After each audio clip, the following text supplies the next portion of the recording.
Hi, my name is Mike. I'm an Arizona voter and happily have been for many years. And I'd like to provide you a little information on how you can join that group and join with us in having a say in the elections in Arizona.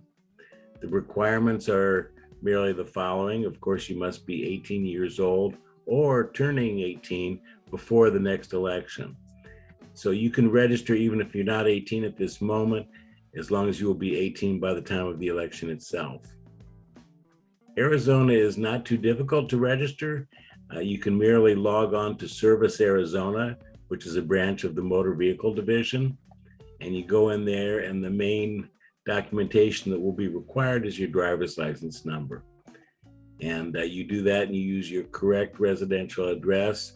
You may not register if you are adjudicated incapacitated or if you have a felony conviction and have not had your civil rights restored. Other than that, you are eligible to register. And a very important aspect in Arizona is I would encourage you, as you register, to indicate PEVL, Permanent Early Voting List. Arizona has a very strong tradition of voting by mail going back to 1991. When you indicate Permanent Early Voting List, you automatically receive the ballot in the mail at your residence for each and every election. As long as you remain active, that will continue to happen.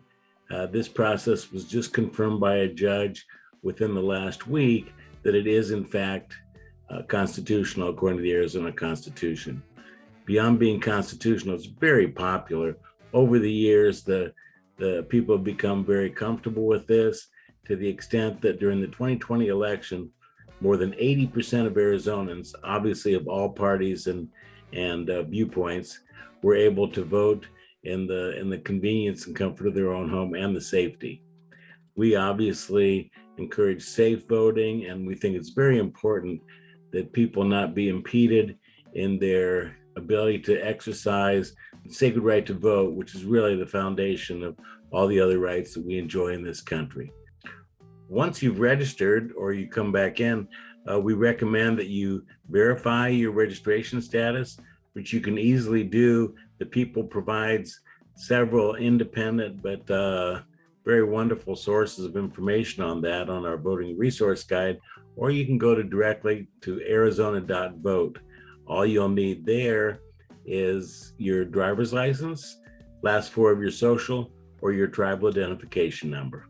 And that way you can assure yourself and make sure that as the elections approach, that you're good to go. By the way, please be aware that you need to register and make sure that your registration is valid 4 weeks before the election itself. So there is a deadline there. Also, we at the People think it's critical that all Americans, regardless of their background or their beliefs, have the opportunity to exercise their vote in peace and in a civil environment. Obviously, if you're able to vote at home, that's pretty easy. But whether it's in person or at home, we think that the very idea that qualified American voters will be subject to intimidation or any kind of violence is just ridiculous. And we are committed to peace at the polls, both for the voters, for the people who work hard to process those votes correctly. And this is not a time for violence. This is a solemn and a sacred time for Americans to exercise their right to vote. Thanks again.